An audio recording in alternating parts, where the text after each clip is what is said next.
In July of 2019, I had a chance to catch up with an old colleague, Ardita Karaj. Ardita is one of those people with a very strong voice, but with a very gentle, empathetic touch. She's always been so passionate about people, and in my experience working with her, what impressed me the most is her genuine passion for agility and for making customers better. I know you're going to enjoy listening to the time we spent together and the conversation that we had, not just because she's such a great agilist and great coach, but because she has a really strong opinion on how to do transformation without the use of a formal framework. Now, this is something I'm a huge believer in, so I know you're going to enjoy hearing her perspectives and her take on it based on her current experience working with a major financial services client.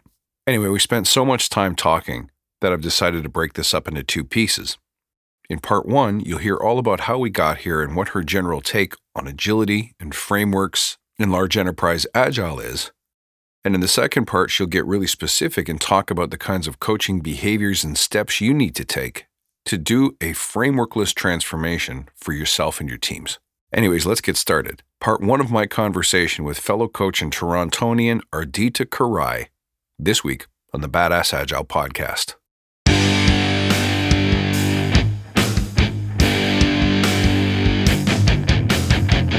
Greetings, team. Welcome to the Badass Agile podcast. I'm your host, Chris Williams.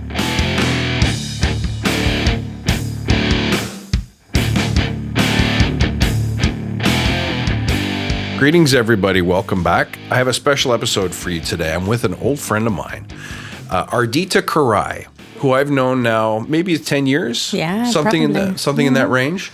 And we're sitting here in your client site today, enjoying a muffin. I learned a lot about cupcakes already this morning, but I wanted to speak to you because you and I go back a ways, but also you were at the Detroit conference, and I was trying to get you on tape that day, and I couldn't get you. Sorry about that. That's okay. You were doing this cool presentation on frameworkless transformation, which I really wanted to see and I didn't catch. So I'm hoping that you'd be able to share a little bit about that with our listeners today.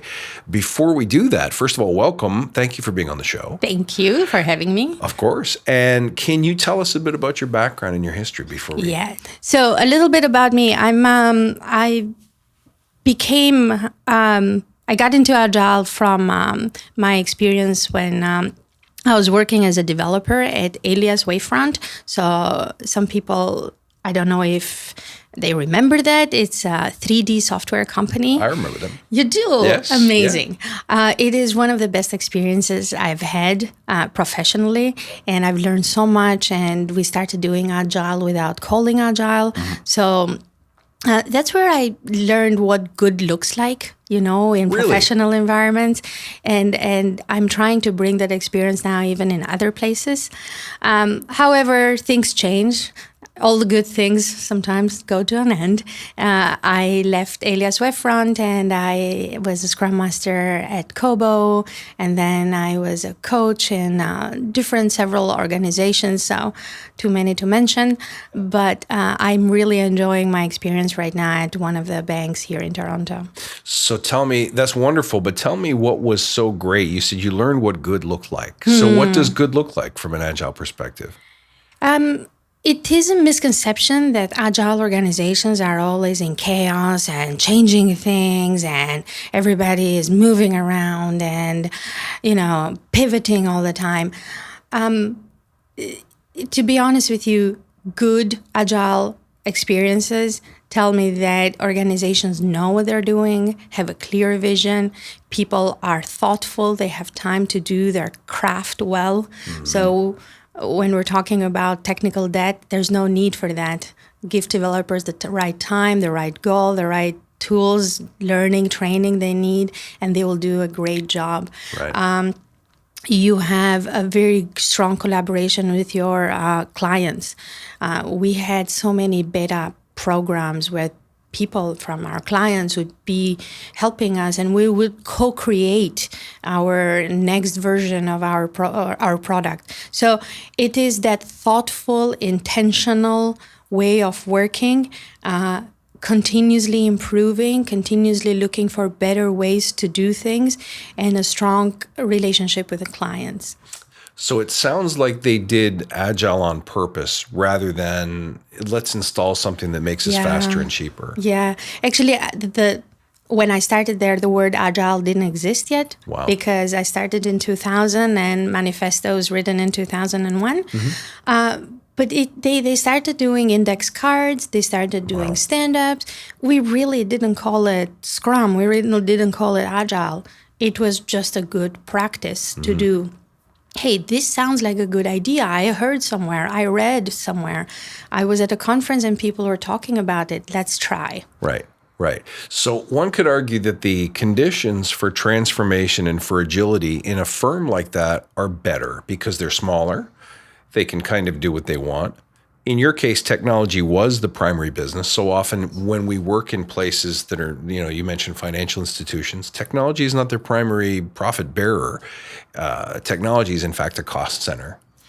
Yeah, I have to argue that a lot of CIOs on banks, some 5 years ago, they started saying we're not a bank, we're a technology company. Right. Because technology started breaking and disrupting their model, their business model and everything. So technology is in the core of a lot of things that we do. We want it or not, like it or not. It is there and it's going to interrupt and it's going to change and it's going to make things better. Smaller doesn't always lose anymore because it used to be the big eats the small. Now the that has changed into fast eats the slow. Right. So whoever is fast is going to eat, no matter how big you are, you're going to be disrupted because a smaller, faster, or even a bigger, faster company is going to eat the cake. Got it. When you and I worked together in a retail space, a very, very large Canadian retailer, and the CIO from that organization had previous experience running, basically Agile, Agile Technology Center, and did it fairly well. Do you think that they did it well? Because it seemed to me they had like a whole floor dedicated to co-located spaces, and that was rare at the time. They were investing in continuously improving the practice. They were very supportive at the executive level, even if the business maybe didn't always get it or wasn't quite up to speed, because it was very much an independent network of owners. Yeah. So it was very hard to bring the business together in a meaningful way. Was that your first experience with agility in a big environment, or how did you progress from that small Alias Wavefront to where you are now? No, I had another one, a bigger one in the middle, which was WSIB. And I'm going to mention it by name here, which is an interesting organization because it has also that element of government, which in a lot of cases we see government and Agile not to be on the same sentence, merging well. Yeah. The retail that you're mentioning is it actually was an improvement from my previous experience, and in the sense that although there were a group of owners that had a lot of saying and they were not always on the same page, they wanted different things. It was refreshing because, as you mentioned, the CIO was supportive. He understood technology. He created the space and the environment. He brought experts like the consulting company that he brought, where we were part of, and we brought that knowledge that was hard to get in a short time. So in a certain way, you have to pay for knowledge. Either you allow space for people to learn, but that's going to take a while, or you bring consultants that bring the knowledge quick, but you have to then keep it and sustain it. So from that point of view, to be honest with you, I don't find it very different from other companies because it is a very common setup where more than one person is like a product owner, and we have to figure out how to create a product or a feature or whatever the case is that it's going to benefit to all of these people. And they all either are going to be very happy or they're going to say, I can live with this. Right. We're never going to be able to make happy all our customers. That's right. Especially organizations that have many products and many segments, customer segments. You're always going to do small improvements that are going to make happy one group, and the other group, it has to wait for the next feature and the next release and so on. Which brings up the point that a product owner, as we have conversations today and people learn the product owner role, all they really hear about is, well, you're the person who does the prioritization and makes the call on what goes in next. But they fail to realize that often the most important skill is master negotiator, because you're balancing the needs of a very large community of stakeholders. Yes. And so that segues nicely into what we're about to talk about, which is the frameworkless transformation. So as we go from a small organization and then scale up to an international bank, effectively financial institution, you now have problems of scale. Agile works well, obviously designed for teams 8 to 12 people, but the minute you want to make it work at scale, you encounter challenges. You bang into enterprise architecture concerns, you bang into regulatory concerns. Yeah. So you have to be responsible in how you scale. Yeah. Hence the evolution of, say, frameworks and Nexus and all of those other things. What is your opinion on those? And how did you get to frameworkless transformation? What's that all about? Yeah. So the company where I am right now, the client that we're trying with this frameless Agile, they have started their Agile journey a long time ago. Has been a lot of attempts into trying Scrum, into bringing Safe, into bringing different, anything in between. When I joined this client, was close to 2 years now, I joined the business part. And the business side was feeling, well, our technology partners have started this early, we have to catch up. And we noticed very quickly, very early, that doing pure Scrum was not going to work, because this is a group that has a lot of things going on at the same time. Nothing fits in a 2-week sprint. And no matter how much, unfortunately, we force people to learn how to split things into smaller pieces, there are some things that, a baby needs 9 months, right? We're not gonna, some things need their time. So to accommodate that, we started bringing elements of Kanban. So all of a sudden, the whole organization started breaking down some of the myths that they had about Agile. And that started giving us some credibility into, okay, so Agile is not only that. By breaking myths, we started connecting with people. They started telling us the real problems that they had. They started telling us where we are stuck with. This is what the bottleneck is. And bringing different elements of Agile, different practices from working as a team, so a high-performing team, to how to manage demand and capacity, and roles of the product owners, roles of the people in a team. We were able to start showing giving to the team some tools and some practices that they could use easy. They were easy to grasp. They fit into their current process, and gave them a chance to continuously improve. So just like that, we enabled them. We opened to them a door, or many doors, where they now could pull different ideas from. Right. And I was just tweeting actually today. The role of the coach, we sometimes see it as only the one that brings the ideas, brings the knowledge, listens, observes, and then brings the right practice. To be honest, I am trying now to bring the connection or connecting people as one of the roles of the coaches, because once we started seeing things being done well in one area, we didn't have to go to another area and do the same thing. We'd go to the other area and say, let me connect you with this team that is in a very similar situation if you talk to them what they did. And it is much easier because now they're talking with each other. And they're exchanging real life cases on how they dealt with this. So it made our life easy to expand and to scale and to touch more people, more teams, more groups. But also it made that desire for learning an internal need, because now everyone is saying, hey, that group is doing well. I want to learn from them. Right. So I often say if you start an interesting fire, other people are going to look at it and say, well, I want to go get warm. Yeah. And you raised a couple of really interesting points there. I'll unpack them in reverse. But the latter one was that a real transformation to me defies a framework because a framework attempts to make something work in all cases. If you want something to work in this specific case, you should let the cultural norms and the people connect, as you so gracefully put it, so that they can figure out how best to make it work in their own culture. Yep. Number two, if they build it, they own it, they're more committed to it. That's the other thing. Absolutely. One of the big problems with change is that if change comes from the outside, it's resisted because it's a foreign body. Yeah. You started with something simple, and that was an important concept for the listeners, is that if you try to dump all of the change and all of the new process on people, that's another change resisting, It's confusing. Absolutely.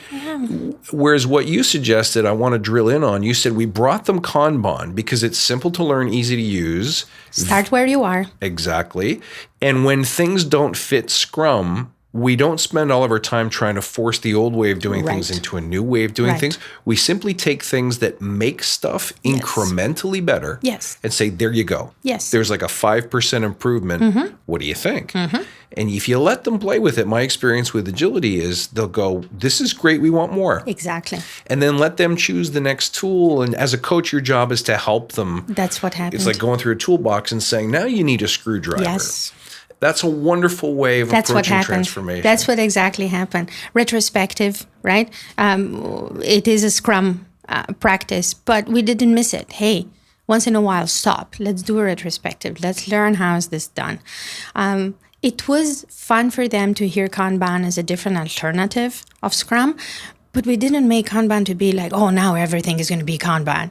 It's, hey, you have Kanban, you have Scrum, you have XP, you have now also product management. Oh, you won't believe the confusion between product management and Agile, right? A lot of product and business experts have a difficult time getting into a team as a product owner, on the role of a product owner. And to explain to them that, hey, look into product management. For you, pull elements from product management. And product management has existed before Agile, has existed before a lot of things. For that, they were so happy to hear that. Right. So you have now different people that are pulling from their strength, from their craft. Right. And they're bringing it together in the team. Which must be so much more empowering.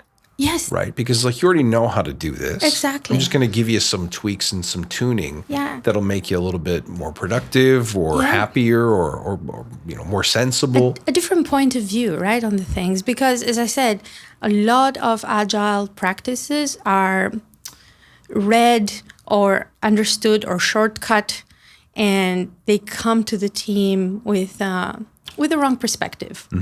So just putting things in the right perspective, educating them on how to read, how to learn, how to see, how to understand each other, it's an eye-opening. So how is the process different for you? Because in the framework world, we come in and we drop the framework and we start snapping pieces into it. Yours must be much more of a discovery kind of journey that's evolutionary. We tried that too. We tried dropping a SAFe. Yeah. And to be honest with you, there are good things in SAFe. Of course. Because SAFe is a collection of some good practices that 100%. have worked out there. However, dropping SAFe and say do everything as per SAFe just didn't work. Right. We have some groups that are creative. We have marketing team. They're never gonna fit themselves into a box. That's right. They want the space for creativity, and that's their strength, right? How can you limit them? And so on with other groups. Or I had to work with a team that did improvement in construction. So believe it or not, banks still have the mortar and brick branches, and those branches need renovation to continuously be up to date with the branding and technology and everything. So we had to do a project where we looked into shortening the time of renovations. No Scrum, no simple Kanban, no SAFe, nothing could have worked as a cookie cutter there. So what we agreed to is we're going to work as an agile team. So we're going to collaborate. We brought on the same room vendors, partners, everyone related, like everyone construction, you know how construction has many trades. We brought them all together and we figured out, hey, we're going to work together as an agile team. However, the solution that we took into shortening the time and maximizing and optimizing different areas, we pulled from lean and lean manufacturing and lean construction. Apparently it exists, lean construction. That's interesting. It is beautiful. Because you can't build the south foundation wall of a house, then build the second floor south wall, then build the third floor south wall. You kind of have to build a whole foundation at once. So it defies iterative, scrummy type development. So what did you do? And how did you bring all of those traits? So construction, let's assume, is a highly, there's a bunch of highly dependent activities, right? So framework goes in first, but then the cabling goes in. You don't do cabling after the plaster's up. And drywall trade might be there waiting if the electrician hasn't finished. Right. And now you're losing money. So everything has to be coordinated. Right. One of the foundations of the lean construction that I learned as I was doing this project is the fact that we work together in a big room. So guess what? Guess where the big room have you heard from? SAFE, right? Right. So SAFE has the planning. concept of the big room planning. Yeah. So lean construction has the big room concept. You bring all the trades together. You make that space easy to work with. So all the wires are up on the wall, not on the floor where it's dangerous. All the equipment is on wheels. So make it easy to access and move around. So if you think about it, these are all concepts that come from XP. Right. Make it easy, make the code easy to change, build it well, high quality build in on everything we do. So it was amazing to see how the concepts that we have translated in software and business terms do come from trades that have existed there before. Just like we pull from lean and manufacturing, construction had some really interesting concepts that they just match, and we just have to translate it in our language, and they were very good thinking tools for us. That's fascinating. Let's back up to... Yes, I'm sorry. No. You're not. This is interesting because I'm actually working with a construction group myself, so I was hoping to learn a little bit more about what you did. We can talk after. That would be great.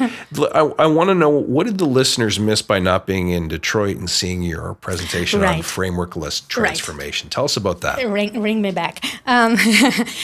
So again, to go back to this big bang that we started. We tried, as I said, we tried Scrum, we tried SAFe, we tried Kanban, and we found out that we couldn't just do one of them well and force one of them. We had to give the option to all these different teams that we have that have different needs. You have people that are in operations and they really need a strict and more calculated way of working. And then you have creative people like marketing and and similar, and UX, right? And they really need design thinking and all these other tools that work for them. So by looking into that, we gave up into forcing a framework. And what we brought was the concept of, we want to be agile. We need to bring the business agility in the concept of, as a business, we want to be agile. We don't want to do agile on a team. We don't want to do agile in a program. We want to do agile as an organization. And what does that mean? That means responding quick to any changes in the market, innovate, be ahead. Because responding is just catching up with something that someone did, but also innovate, be the one that is ahead of the others. And you don't lack talent in this organization. They're just busy. It is amazing to see how much thoughts and knowledge is in the same organization if you give people space. And so by moving our focus into, we want to have an agility in the way we run the business, no matter what framework you use into running your project. We now brought the game up. We raised the game because now the conversation was about, okay, I can figure out how to be agile on my own space, but I need to find a way to be agile with my partners. outside of my organization. And we're talking here not just like small teams. We're talking VP and SVP in a big organization, which we're talking like a thousands of people organization that need to come together and work as one and bring their partners together, because very few things can be done alone in this kind of environment. So with that in mind, we are pulling from business agility. And business agility has more of a guidelines and areas to look for, but it doesn't have a framework. It doesn't force you to do one thing or another. And it fit us well because we were in the mindset of let's pull the right tool from the toolbox. Even with that, we were thinking, well, how are we going to roll now the business agility into all these organizations and connect them together? And we kind of had a sense of, okay, first we do this and then that. And then we found out that as soon as we hit the second group, we found that we had to change our approach. Because the first group, for example, was a line of business, and they are the ones that create demand. And in a certain way, with them, we started with let's set some clear goals, and those clear goals translate into clear outcomes, and then outcomes create the outputs and everything we need to do.